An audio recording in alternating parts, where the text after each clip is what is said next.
My Troubles, A Work in Progress by Joseph of Nazareth, by Jonathan Goldstein.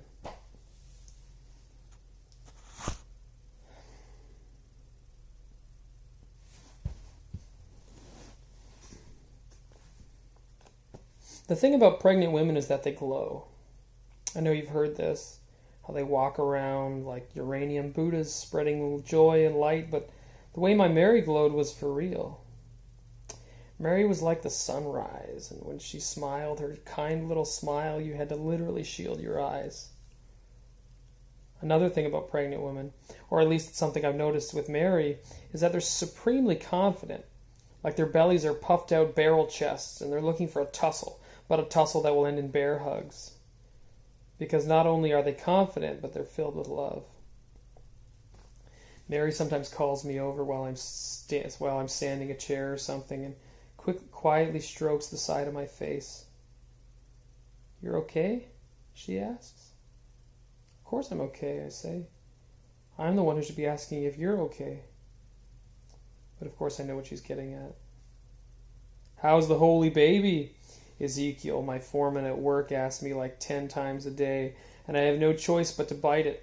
It's either that or be out of a job, and that's the last thing I need right now. On top of everything else, can you imagine me, Mary, and the kid losing a house or having to live in a tree? Living off cranberries and pomegranate seeds like a tree rodent? No thanks. Being chosen by the Lord is an honor. I'm not saying it's not, and objectively speaking, I know, like anything else, it's flattering to think your girlfriend is good enough for God. And on some days I can convince myself well enough that it is an honor indeed, but if the guys at work don't act like it's an honor and none of your friends or family acts like it's an honor, then it doesn't feel so much like an honor. And so you just end up feeling like you're a garden variety guy who's been cheated on. Sure, you've been cheated on by the Lord, but still.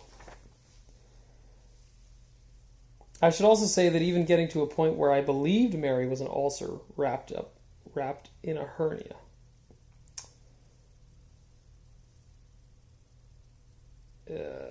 I should also say that even getting to the point where I believed Mary was an ulcer wrapped in a hernia.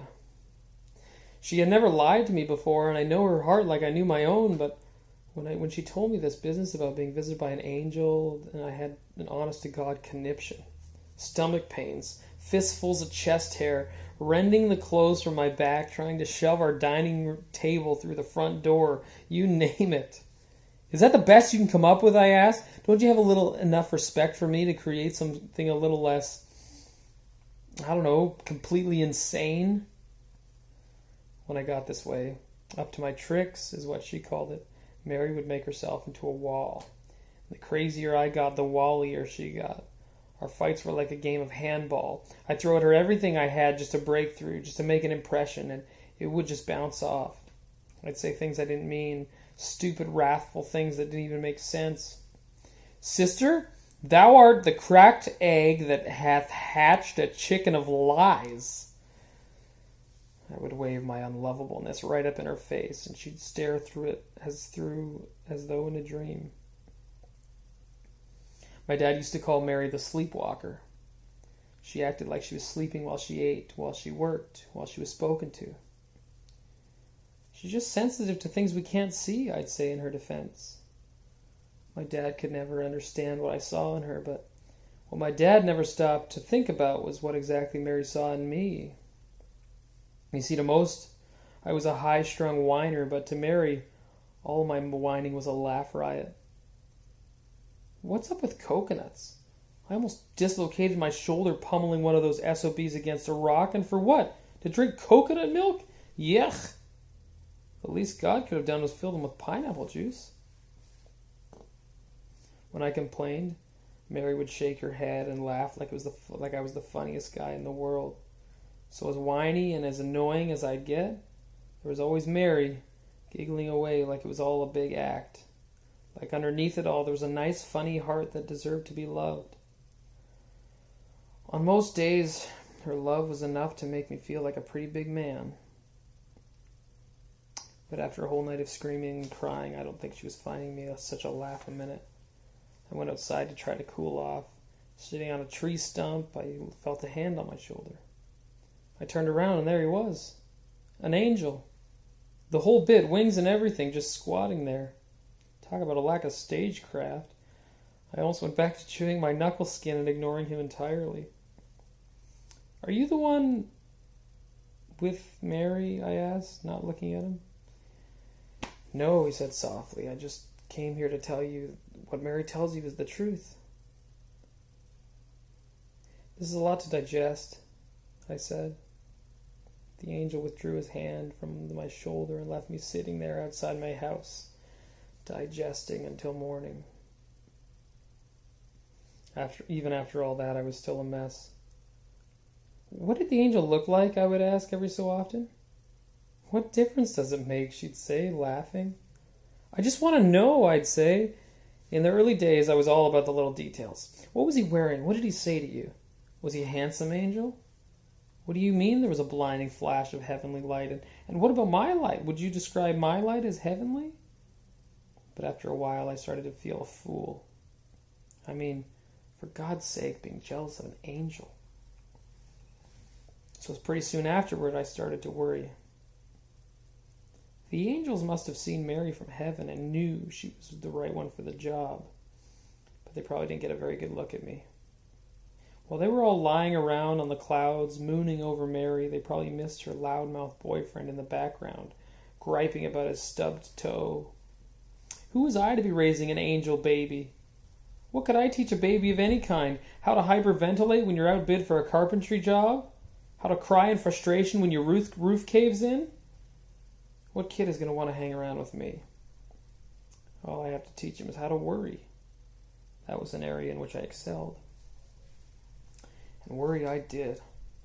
Worry that the baby might not even look like people, that he might be born with wings, or worse, be born with just one wing. The thought of Mary holding a one-winged baby on her lap was enough to make me all weepy and sick to my stomach. If that son of a bitch Ezekiel made even one little crack about my illegitimate one-winged baby, job or no job, I'd strangle him with my bare hands.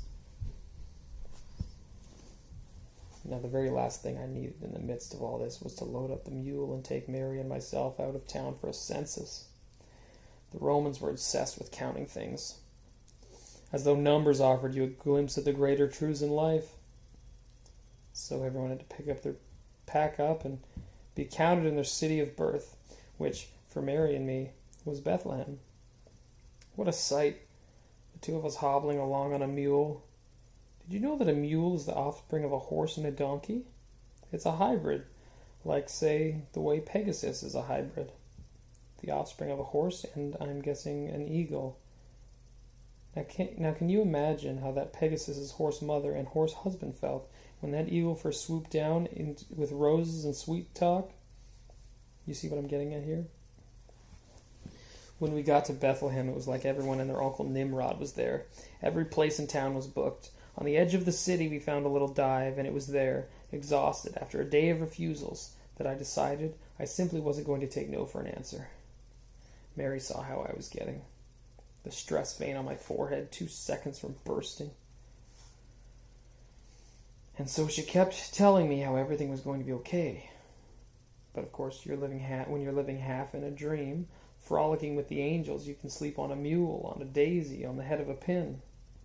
Me, I deal with cold, hard reality. And if I couldn't even get a lousy bed for us, what kind of job would I do for Mary and the kid? If those angels up there thought I was good for anything at all, it was maybe, at the very least, that I was a hustler. That I was the kind of guy who would provide, keep her safe. But it looked like I couldn't even do that much. A little bearded man greeted us at the door. Right off the bat, he raised his hand, blocking me. "No dice," he said. "Listen," I said, putting half of my body through the door frame. "You have to have something.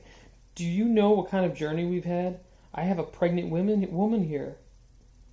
I was tempted to tell him a few more things about the angels and the hybrid on the way, but he just looked over my shoulder at Mary on the mule, her face tilted up at the sky, her eyes unblinking, and he took pity on us. He wasn't crazy about getting by on pity, but it was getting late. He handed us a blanket and said we could stay in the stable. A stable. The word was like a gob of spit dripping off my eyelashes. Tears of rage burned my throat. A stable. I worked my whole life only to have my wife give birth to an angel baby in a lousy manger. Inside the stable, the animals were quiet, completely silent. Not asleep, just quiet. I don't know if you've ever been in a room full of silent animals, but it's eerie and unnatural. I looked at them, and they looked back at me, silently judging me. You know, Mary said in the quiet, I really feel like things are going to be different somehow after this baby is born. That's the way it goes, I said, clamping up some hay for us. My dad used to say that too. After the kids are born, he'd say nothing's ever the same again. I just feel, Mary went on, this is a very special kid we got here. All mothers feel that way, I said. I know, she said. Looking at you in this stable, I could just punch myself in the face, I said. Mary reached out and rubbed my cheek. She did it like she always did. Like an old man. Her hand was warm. I'm just so happy you're here, she whispered. I know, I said. I wanted to ask if she thought the baby might somehow look like me, just a little bit to keep things smooth at work, but I figured I'd hold off. I turned over onto my stomach and Mary started it on the knots in my back. As she rubbed, I complained. I told her my worries, and as I complained, she laughed, and the sound of Mary's laughter was like angels' wings clapping. For the first time in a long time, it felt like things were going to be okay. In about 3 minutes, I'd be asleep, and sometime after that, Mary would be too, her head resting on my back. The thing with me and Mary is that whenever we fall asleep, somehow in the middle of the night, we end up holding hands. And that night in the stable, when Mary woke in the darkness with a sudden start, like always, our fingers were entwined. And when Mary squeezed my hand, I sprang into action.